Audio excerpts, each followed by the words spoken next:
Assalamualaikum warahmatullahi wabarakatuh.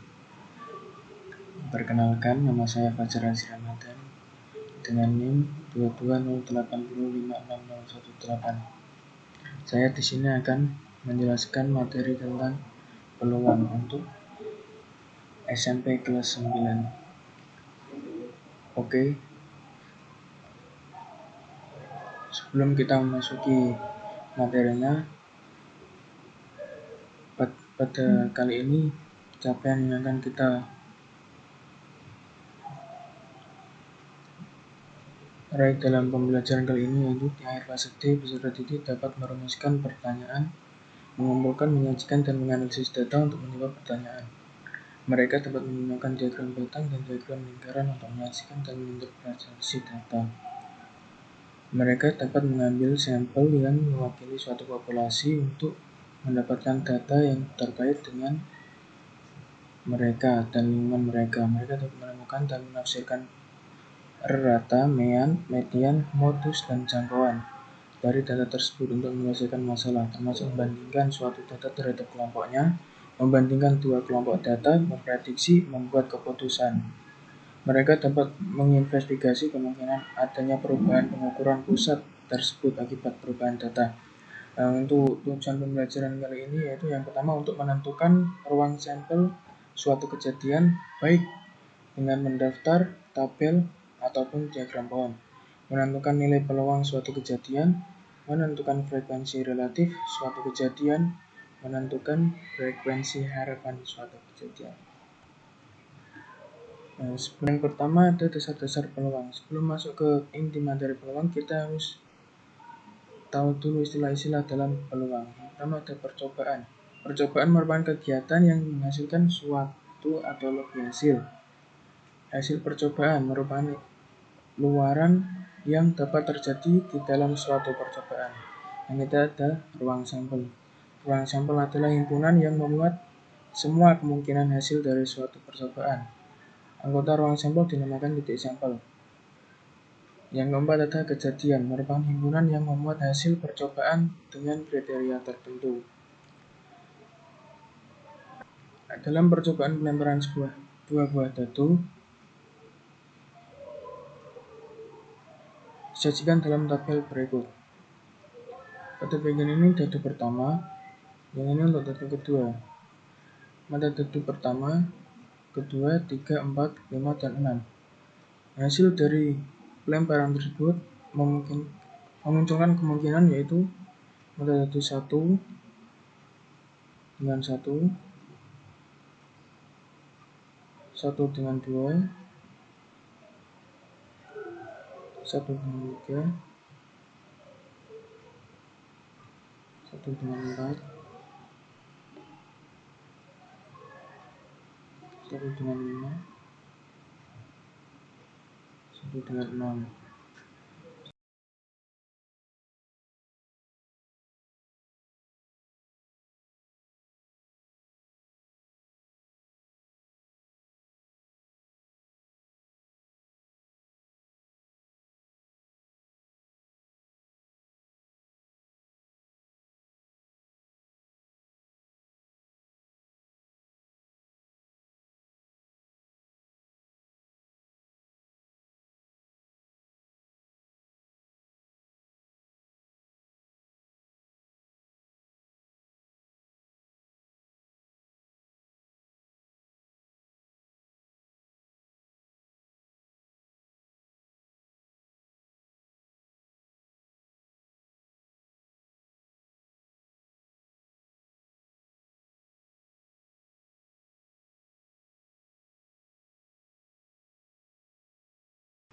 Dari yang sebelumnya, diketahui ada percobaan,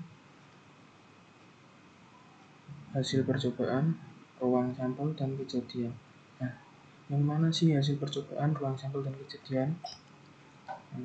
Dalam percobaan yang dimaksud adalah pelemparan dua dadu.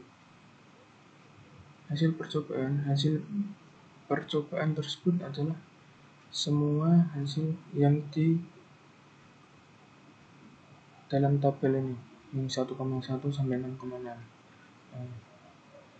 Nah, yang ketiga ada ruang sampel, himpunan yang memuat semua kemungkinan hasil dari sebuah percobaan. Hasil dari percobaan tersebut itu semua hasilnya dinamakan ruang sampel. Kejadian, misal mata dadu yang berjumlah 5. Mata dadu yang berjumlah 5 ada 1 dan 4, 2 dan 3, 3 dan 2, dan 4 dan 1. Mata dadu yang berjumlah 5 tersebut ada 4.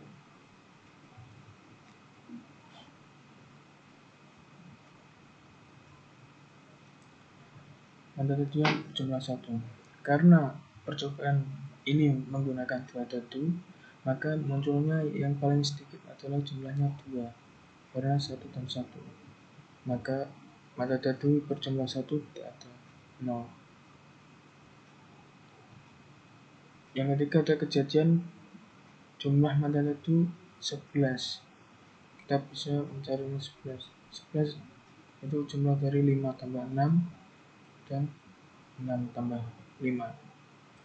Jumlahnya ada 2.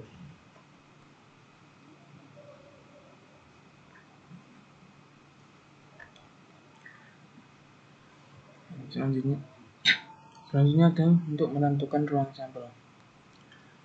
Yang pertama bisa menentukan menggunakan tabel seperti yang tadi, contoh yang tadi. Percobaannya yaitu melempar 2 mata koin. Koin pertama kita tulis angka dan gambar. Koin kedua angka dan gambar. Kenapa A dan B? Karena pada uang koin terdapat sisi gambar dan juga sisi angka.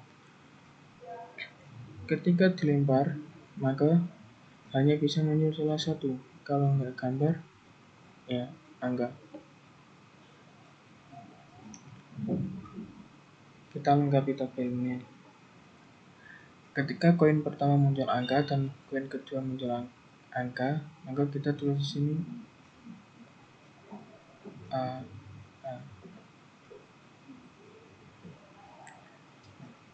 Ketika koin pertama muncul angka dan koin kedua muncul gambar, di sini G. Nah, dan ketika koin pertama munculnya gambar dan koin kedua munculnya angka, maka di sini G. Dan ketika kedua koin tersebut muncul gambar, maka G. Ketika kita mau mencari kejadian tertentu, misal munculnya satu angka. Nah, untuk yang pertama ini muncul 2 angka, maka tidak. Yang kedua muncul 1 angka, dan maka kejadian jika mencari munculnya 1 angka ada 2.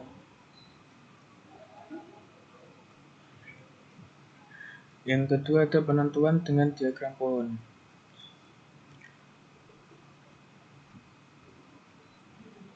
Kita tulis sisi koin pertama ada angka, sini ada gambar.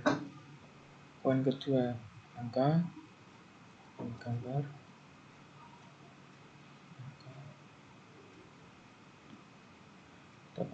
Ketika koin pertama muncul angka dan koin kedua muncul angka, sini hasilnya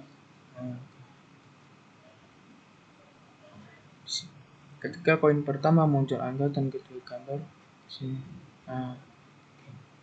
Nah, seterusnya di sini G, A, G.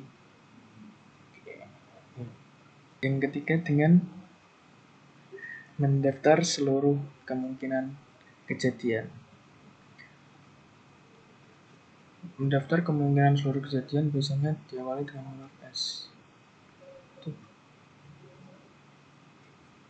S sama dengan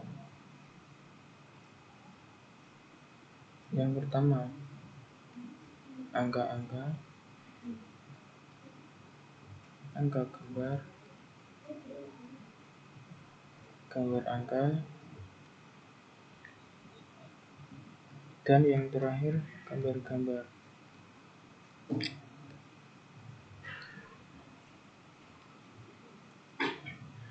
Nah, sekarang masuk pada materi peluang suatu kejadian. Peluang suatu kejadian merupakan suatu bilangan yang menunjukkan seberapa mungkin kejadian tersebut terjadi. Jika semua hasil suatu percobaan memiliki kemungkinan yang sama untuk terjadi, peluang kejadian A yang disimbolkan dengan PA ditentukan dengan rumus sebagai berikut.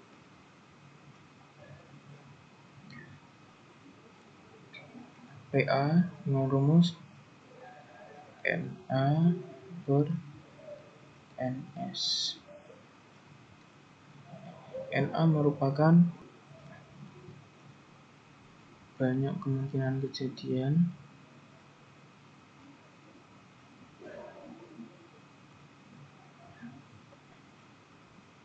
NS merupakan banyaknya titik sampel.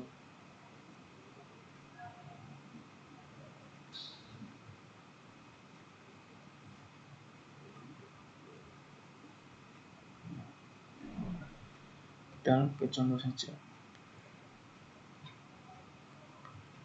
Sebuah tas berisi 5 bola berwarna merah. Kita tulis bola merah. Dan 3 bola berwarna kuning. Jika kalian akan mengambil satu bola dari tas tersebut secara acak, berapakah peluang terambilnya bola berwarna kuning? Nah, ini P bola kuning sama dengan NA per NS. Karena di sini peluang terambilnya bola kuning yang ditanyakan, maka NA-nya adalah 3 dan NS-nya adalah 3 tambah 5 sama dengan 3 per 8.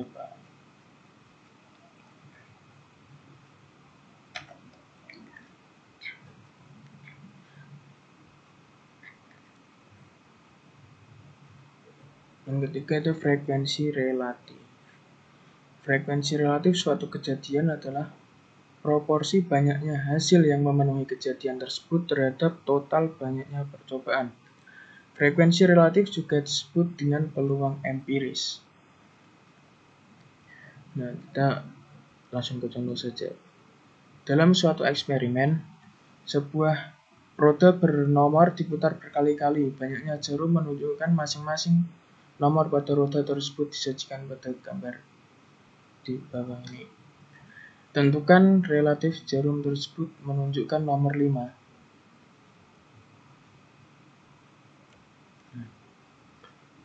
Kita nomor 5 diperoleh ada 11. Banyaknya putaran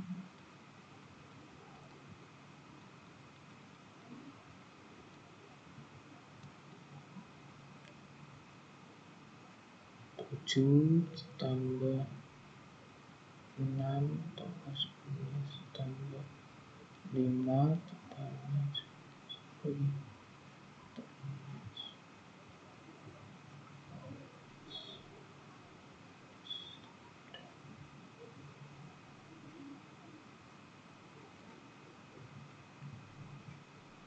N-nya sama dengan 40.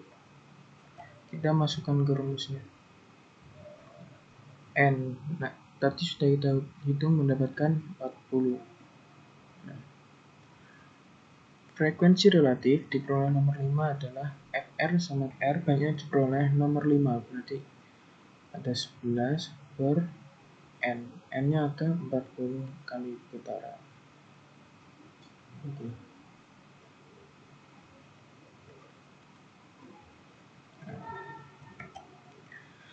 Yang selanjutnya ada frekuensi harapan. Frekuensi harapan suatu kejadian adalah harapan berapa kali terjadinya kejadian tersebut dalam beberapa kali percobaan.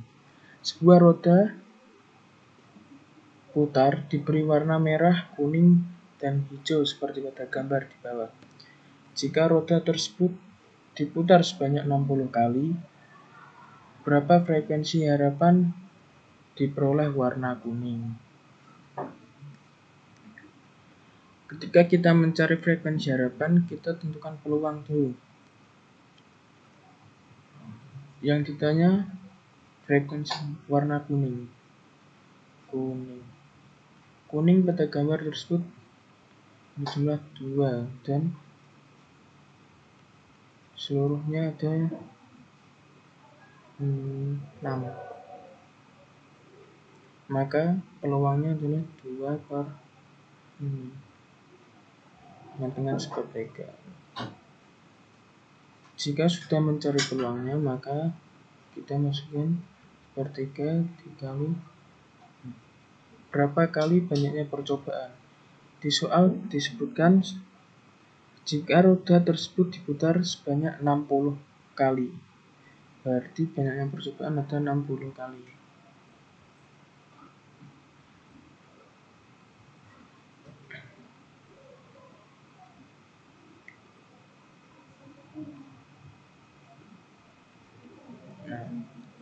Maka besar frekuensi harapan jika roda tersebut diputar sebanyak 60 kali, ada 20 kali warna kuning. Sekian dari saya, kurang lebihnya mohon maaf. Wassalamualaikum warahmatullahi wabarakatuh.